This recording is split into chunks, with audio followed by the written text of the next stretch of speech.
It's delivery day, ladies and gentlemen. Things are about to get interesting.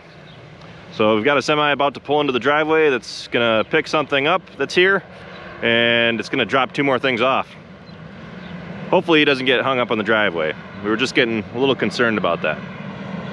Let's find out.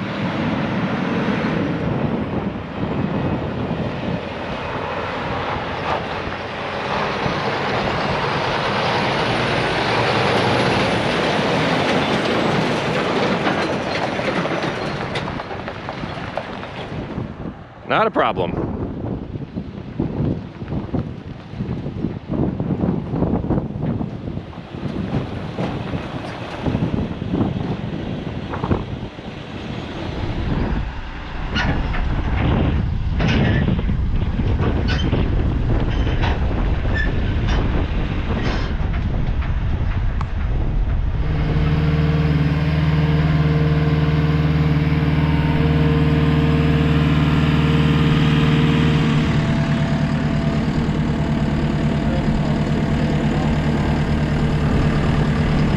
Hey everybody, it's Ryan. Welcome back to How Farms Work. It's delivery day. So we just had a KUHN mower and merger pull in on a semi.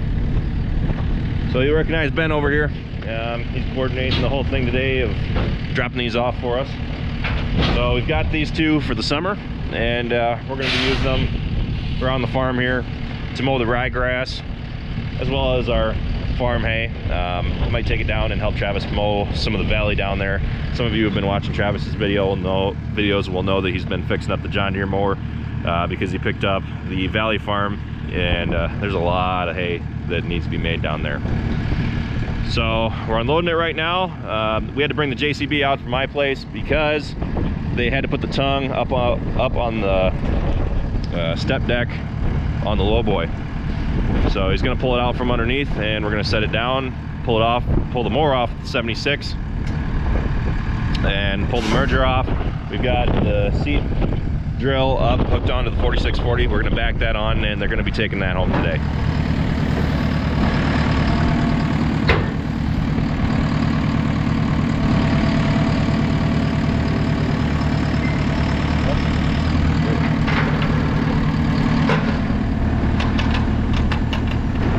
Travis had to run out to my place and get the JCB because we weren't sure where we were going to be unloading this.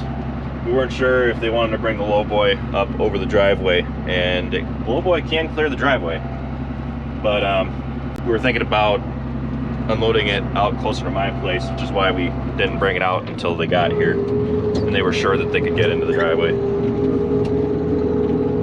Now there's just a mount that we quick put on the hitch of the 7600 that adapts to the tongue on the mower. Now this mower is the KUHN FC 4060 TCR. It's a 13-foot wide mower. It's 2 feet wider than our John Deere mower that we've been using.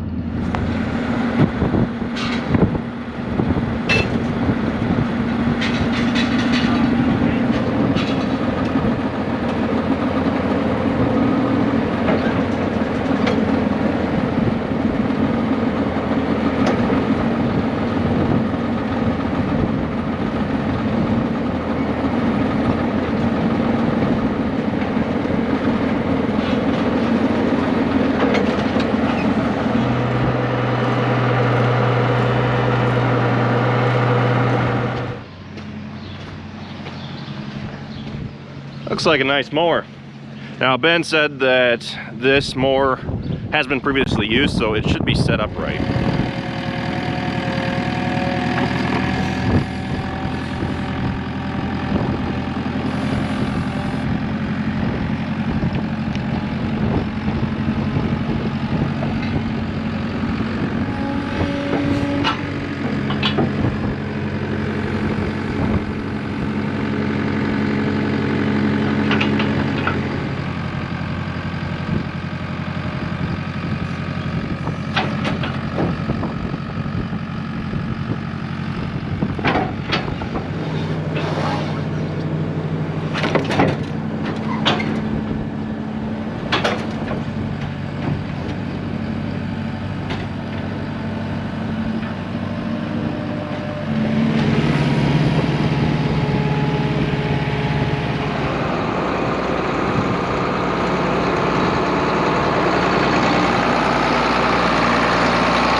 we've got the mower backed up in the shed, and if you guys will remember, we have Ben from KUHN here. Hello.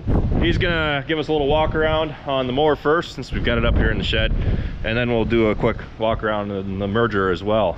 So Ben, could you basically introduce me to the KUHN FC 4060 TCR? What does TCR stand for? So trailed center pivot and a rubber roll conditioner. So the letters all mean something. That's cool. Yeah, so we've got a whole family of these mowers.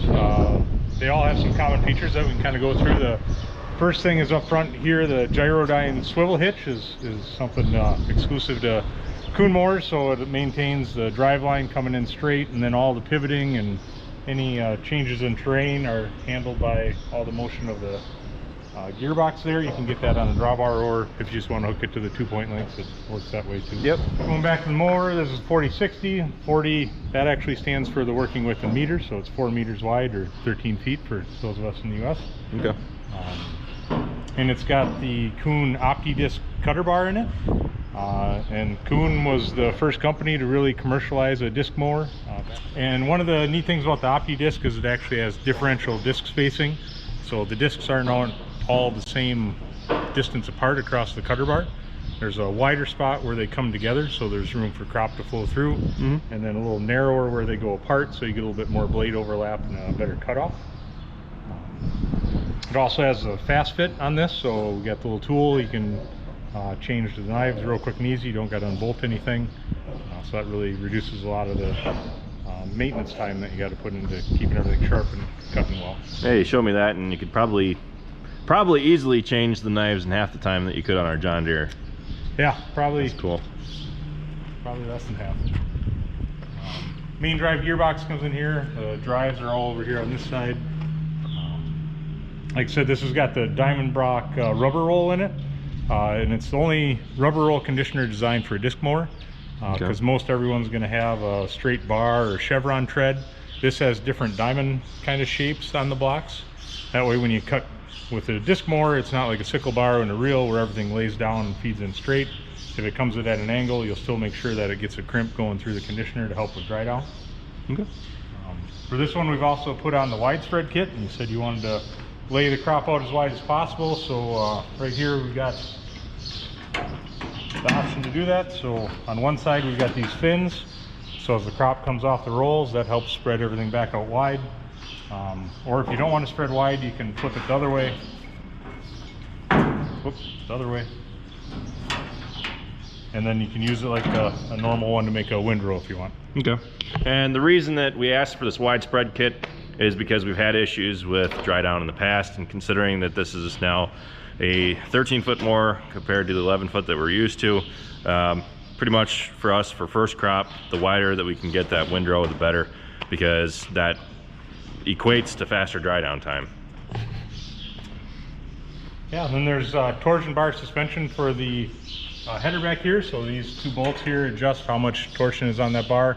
One on each side. They actually adjust the opposite side flotation, so you can make sure everything floats right going across the field. And what kind of situation, like, would you notice that you would need to adjust those? Like, how would I know if those need to be adjusted? The easiest thing to notice is if you have it set too light, so the header starts bouncing up and down, going through the field. If you're hitting bumps and you see the header jumping around, you know you want to come back and actually let a little pressure off to let the head sit down a little harder. It also depends how fast you're going, how rough your fields are, what the right setting is. So if you're going a little bit faster, guys will set it a little bit heavier so that as you hit bumps it doesn't jump as much. The drawback to having it set real heavy though is you'll start to wear a lot more on the skids, because the cutter bar is actually riding right on the ground. Yep. So if you don't take any weight off of it, it'll start wearing out. It can streak your field, and you know, obviously that doesn't help with regrowth and things. So okay. Want to be set in a happy middle spot. Yep. Quick and easy access to get into the cutter bar, like we were talking about. So here's where you can see the differential disc spacing. This one's been run a little bit, but got a wide block in the middle here and a narrow one here. So this is where the discs come together. Okay. This is where they come together. This is where they come apart. So they'll spin like that. So a little bit more room for crop to feed through, and then you can see the unique pattern on the diamond block roll there. Yep. So traditionally you want conditioning rolls for crops like alfalfa, whereas with our 730 mower we have the flail or finger? Yeah, the flails, and that's better for like grasses. It's better at stripping away that outer waxy layer on the plant so that it dries down faster. So I've always wanted to try the rolls. That's why I asked for a roller conditioner. I want to see how it does.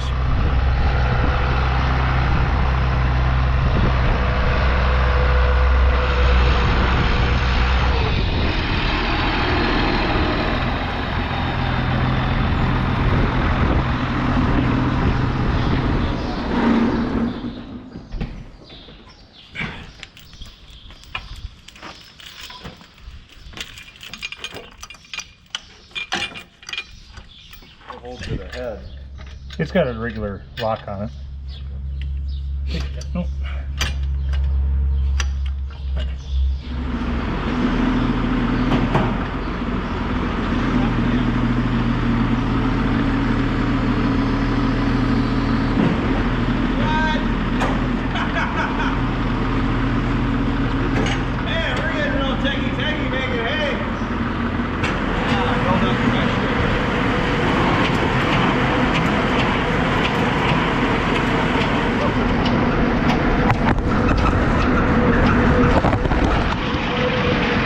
We just set up this Merge Max MM300, and we got the controller set up in the 7600. We just wanted to run it and just kind of feel the waters and get a feel for how it runs. And Ben, what are some of the advantages of a merger over a wheel rake?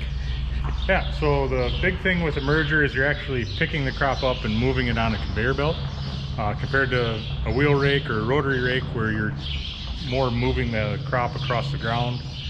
This way you don't pick up as much dirt, especially if you're making forage or something like that. If you're mixing a ration and you have a bale that has an extra 1% of dirt in there, that's dirt that's directly replacing nutrients, so it can impact milk production and everything. So a lot of guys that are making sure they're putting up quality hay will use a merger because it does a better job of keeping the dirt out. Yep. The other big thing is it won't pick up rocks, so especially if you're coming through with a chopper behind it, you don't want rocks and all that stuff in your windrow. It's really hard for a pickup to grab a rock and move it over to the windrow, so a lot less downtime when you are chopping or something like that. Okay. So this entire unit is hydraulically run? Yep, yeah, so there's a little PTO pump that just straps onto the drive there that runs the belt and the pickup. Then everything else is run off the tractor remotes for swinging the tongue out. So since it's hooked up this way, you don't have to worry about driveline chatter or anything like that. You can merge with it right behind the tractor, off to the left, anywhere in between. Doesn't make any difference. So we have this extension on the end here. In what situations would you want to be running that? Yep. So the 3-foot extension goes on if you're following behind a wider windrower generally. So that gives you the ability to pick up with a 9-foot 10-inch pickup here, and then still be able to merge, you know, after a 18-foot or a really large mower like that. And the whole bed shifts 2 feet left to right. So that really gives you the ability to put that windrow where you want it, so when you come back with the next pass and put 2 together, you can get them right next to each other regardless of what size mower you have. Okay. What size mergers do you guys make? So we make this one that we call kind of 12 feet. Then we jump up to 24, 30, 36, and 42. Okay. Wow. We had the option to use a larger merger, but since we aren't chopping any of our hay, we probably figured it was just better to go with a smaller merger.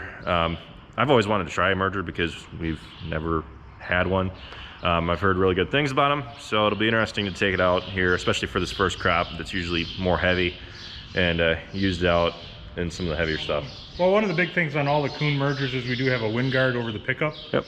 That really helps make sure that you pick up the crop even in light conditions, and it controls it so as it gets on to the belt, we make a really smooth, consistent windrow. You don't have clumps, you don't have low spots, so that makes sure dry down happens evenly, and also when you're coming back through with a baler or chopper, you're not trying to speed up and slow down all the time due to changes in the windrow density. Okay. Another big thing with our pickup is we've actually got split bearings in there. So the bearings on the 5 tine bars, you can actually take off without removing the whole tine bar. So that really cuts down on maintenance time. Otherwise, if a bearing in the middle goes out, You got to take the whole tine bar off, disassemble everything with these, loosen up the stripper bands, take 2 bolts out, they come off in 2 pieces, and then you snap a new one back on. So you can do it really quick and cuts down a lot on maintenance time. Cool. Oil to run the whole thing's in the tongue, so the tongue's actually the reservoir, so that's why there's a breather on top. Just Oh, that's cool. after you run everything, maybe check it to make sure as it's filled up all the lines and primed everything. It should be full enough, but there's a little dipstick when you take the breather out. Cool.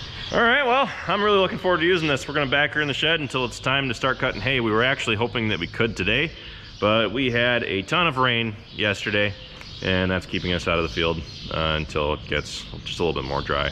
The ryegrass is coming along real well. We've had a really good emergence so far with the seed drill that we got from KUHN as well. And I'm looking forward to harvesting that later in the year. Well, Ben, I appreciate you bringing it down, and both this and the mower conditioner. No problem. Setting it up for us. Ben said that this merger was assembled for training purposes, and it's been sitting around for around a year now, whereas the mower has actually been run before. So the mower should be set up and ready to go. Hopefully this is good to go as well. We're gonna have to make some minor adjustments to get it going, but I don't think it'll be too difficult. So we're gonna back this in the shed as well and wait until it's time where we can use them. So that's pretty much it for this video. Thanks for watching, guys. Be sure to check out all of our other videos. Be sure to like, comment, and subscribe. And be sure to follow us on Facebook, Instagram, Twitter, and Snapchat. All How Farms Work. And with that, I'll see you next time.